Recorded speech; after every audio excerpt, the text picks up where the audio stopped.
खूबसूरत राष्ट्र थियो। आज त्यसको हालत के भयो? सिरियामा जातीयताको लडाई छ, क्षेत्रीयताको लडाई छ, त्यहाँ सिया र सुन्नीको लडाई छ, त्यहाँ कुर्दहरूको लडाई छ। त्यो लडाईहरूको कारणले गर्दा खूबसूरत सिरिया राष्ट्र आज जलेर खरानी भएको अवस्था छ। इराकको अवस्था त्यही छ, त्यहाँ पनि जातीयताको लडाई छ, क्षेत्रीयताको लडाई छ, त्यहाँ सिया र सुन्नीको लडाई छ, त्यहाँ कुर्दहरूको लडाई छ।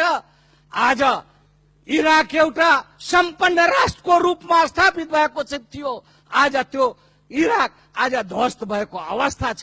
त्यहाँ त्यति मात्र होइन, त्यहाँको राष्ट्रतामाथि चुनौती थपिएको छ।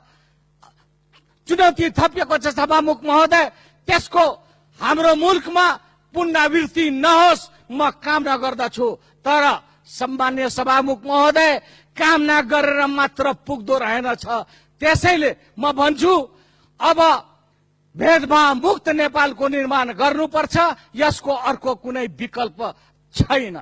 सभामुख महोदय, मधेसी दाजुभाइ दिदीबहिनीहरूको पीडा भनेको हामी पनि नेपाली नागरिक हौं, हामीसँग भेदभाव किन? नागरिकको जुन एउटा मूल्य मान्यता हुन्छ त्यसबाट हामी किन वञ्चित छौं? राज्यको अङ्गहरूमा किन हाम्रो सम्मानजनक उपस्थिति छैन? सभामुख महोदय, मधेसी दाजुभाइ दिदीबहिनीहरूको पीडा यही हो, सही दर्द यही हो र सभामुख महोदय यथार्थ पनि यही हो। आज भेदभाव को कुरा गर्दाखेरि 2048 सालको सम्झना भयो। 48 सालमा आम निर्वाचन भएको थियो। त्यो आम निर्वाचनमा नेपाली दाजुभाइ दिदीबहिनीहरूले नेपाली कांग्रेसलाई म्यान्डेट दिनुभएको थियो। त्यो म्यान्डेट अनुसार नेपाली कांग्रेसको सरकार बन्यो। त्यो सरकारको नेतृत्व युग पुरुष स्वर्गीय गिरिजा प्रसाद कोइरालाले गर्नुभएको थियो। केही महिनापछि एमालेको तर्फबाट प्रधानमन्त्रीको राजीनामा माग गरेर त्यो संसद अवरुद्ध गरियो। त्यो संसद लामो समयसम्म अवरुद्ध भयो। सभामुख महोदय, त्यतिखेर नेपाली कांग्रेसको सभापति कृष्ण प्रसाद भट्टराईजी हुनुहुन्थ्यो। उहाँ सर्वमान्य नेता गणेश मानजीसँग परामर्श गर्न जानुभयो। उहाँले के भन्नुभयो भने, गणेश मानजी, संसद लामो समयसम्म बन्द भयो, यो डेमोक्रेसीको लागि हितकर हुन सक्दैन, यसको विकल्प के हुन सक्दछ? सम्मान्य नेता गणेश मानजीले भन्नुभयो, ठिक छ, अन्तिम प्रयास गर्नुहोस्। यो अन्तिम प्रयास सफल भएन भने शेख इद्रिसलाई प्रधानमन्त्री बनाइदिनुहोस्। उहाँले 15 सालको एमपी को नाम लिनु थियो भने जगनराजीको किन नाम लिनु भएन? उहाँले बलबहादुर राईजीको नाम लिनु भएन? उहाँले अहिलेको वर्तमान नेपाली कांग्रेसको सभापति आदरणीय शेरबहादुरजीको नाम, त्यतिखेर गृहमन्त्री हुनुहुन्थ्यो, उहाँको नाम लिनु भएन? उहाँले शेख इद्रिसको नाम किन लिनुभयो? उहाँको सोच थियो भेदभाव मुक्त नेपालको निर्माण होस्, भेदभाव मुक्त नेपाल बनोस्। उहाँको सोच थियो सांप्रदायिक सद्भाव, सामाजिक सद्भाव, सामाजिक एकता को सोच थियो। त्यो सोच नेपाली कांग्रेसमा हिजो पनि थियो, त्यो सोच नेपाली कांग्रेसमा आज पनि छ। सभामुख महोदय, त्यो सोच नेपाली कांग्रेसमा भोलि पनि रहनेछ। आज फागुन 7 गते प्रधानमन्त्रीजीले जुन विश्वासको मत लिनुभयो, माननीय राजेन्द्र महतोजीले बडो खूबसूरत कुरा भन्नुभएको थियो। उहाँले के भन्नुभएको थियो भने कि प्रधानमंत्री जी आप दिल को बड़ा कीजिए, सारा समस्या समाधान हो जाए। आज मैं राजेंद्र महतो जी से विनम्र आग्रह करता हूं कि माननीय राजेंद्र महतो जी, आप अपने दिल को इतना बड़ा बनाइए, उस दिल के अंदर हिमालय पहाड़ दोनों अट सके, वो दिल आप बड़ा बनाइए। वो दिल आज आपका, वो दिल, अगर इसलिए मैंने इस बात को कहा कि किंग मार्टिन लूथर एक अमेरिकन नागरिक थे, वो डिस्क्रिमिनेशन के खिलाफ लंबा लड़ाई लड़ा था। उन्होंने 1965 में एक अमेरिका में स्पीच दिया था। उन्होंने कहा था, आई हैव ड्रीम अमेरिका। उहाँले के भन्नुभएको थियो भने, मसँग एउटा सपना छ, त्यो सपना अमेरिका छ। त्यो सोच भन्दा हाम्रो सोच कुनै पनि हालतमा फरक हुन सक्दैन, पृथक हुन सक्दैन, अलग हुन सक्दैन। अन्तमा यसै सन्दर्भमा एउटा शायरले बडो खुबसुरत अंदाजमा एउटा शायरी आफ्नो बयान गर्नुभएको थियो। उहाँले के भन्नुभएको थियो भने कि चमन खुबसुरत राष्ट्र थियो, आज त्यसको हालत के भयो? सिरियामा जातीयताको लडाई छ, क्षेत्रीयताको लडाई छ, त्यहाँ सिया र सुन्नीको लडाई छ, त्यहाँ कुर्दहरूको लडाई छ।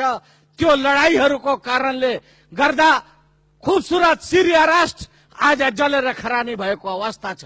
इराकको अवस्था त्यही छ, त्यहाँ पनि जातीयताको लडाई छ, क्षेत्रीयताको लडाई छ, त्यहाँ सिया र सुन्नीको लडाई छ, त्यहाँ कुर्दहरूको लडाई छ।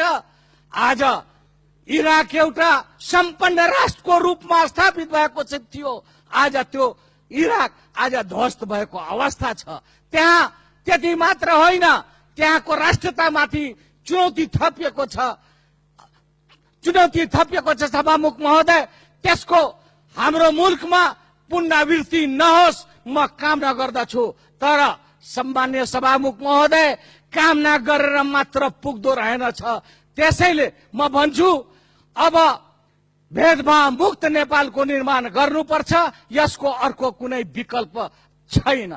सभामुख महोदय, मधेसी दाजुभाइ दिदीबहिनीहरूको पीडा भनेको हामी पनि नेपाली नागरिक हौ, हामीसँग भेदभाव किन? नागरिकको जुन एउटा मूल्य मान्यता हुन्छ त्यसबाट हामी किन वञ्चित छौं? राज्यको अङ्गहरूमा किन हाम्रो सम्मानजनक उपस्थिति छैन? सभामुख महोदय, मधेसी दाजुभाइ दिदीबहिनीहरूको पीडा यही हो, सही दर्द यही हो र सभामुख महोदय यथार्थ पनि यही हो। आज भेदभाव को कुरा गर्दाखेरि 2048 सालको सम्झना भयो। 48 सालमा आम निर्वाचन भएको थियो। त्यो आम निर्वाचनमा नेपाली दाजुभाइ दिदीबहिनीहरूले नेपाली कांग्रेसलाई म्यान्डेट दिनुभएको थियो। त्यो म्यान्डेट अनुसार नेपाली कांग्रेसको सरकार बन्यो। त्यो सरकारको नेतृत्व युग पुरुष स्वर्गीय गिरिजा प्रसाद कोइरालाले गर्नुभएको थियो। केही महिनापछि एमालेको तर्फबाट प्रधानमन्त्रीको राजीनामा माग गरेर त्यो संसद अवरुद्ध गरियो। त्यो संसद लामो समयसम्म अवरुद्ध भयो। सभामुख महोदय, त्यतिखेर नेपाली कांग्रेसको सभापति कृष्ण प्रसाद भट्टराईजी हुनुहुन्थ्यो। उहाँ सर्वमान्य नेता गणेश मानजीसँग परामर्श गर्न जानुभयो।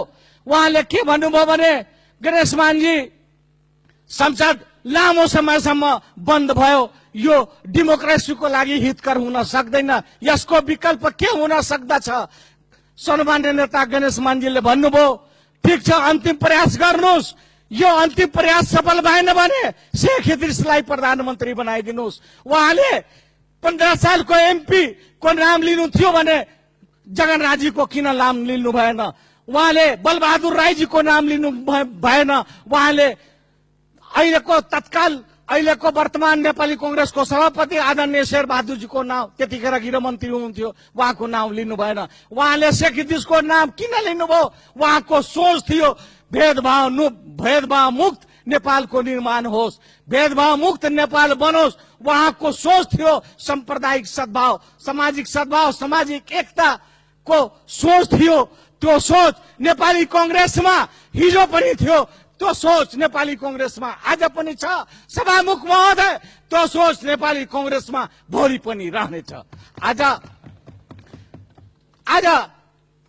फागुन 7 गते प्रधानमन्त्रीजीले जुन विश्वासको मत लिनुभयो, माननीय राजेन्द्र महतोजीले बडो खूबसूरत कुरा भन्नुभएको थियो। उहाँले के भन्नुभएको थियो भने कि प्रधानमंत्री जी आप दिल को बड़ा कीजिए, सारा समस्या समाधान हो जाए।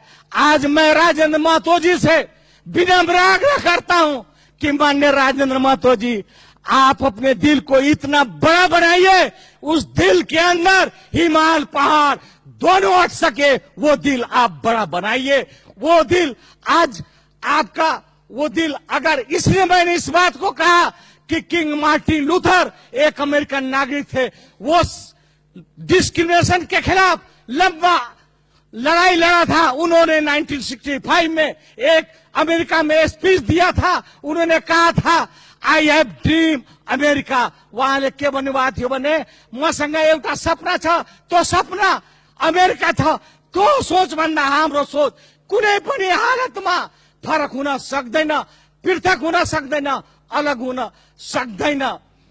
अन्तमा यसै सन्दर्भमा एउटा शायरले बडो खुबसुरत अन्दाजमा एउटा शायरी आफ्नो बयान गर्नुभएको थियो। उहाँले के भन्नुभएको थियो भने कि चमन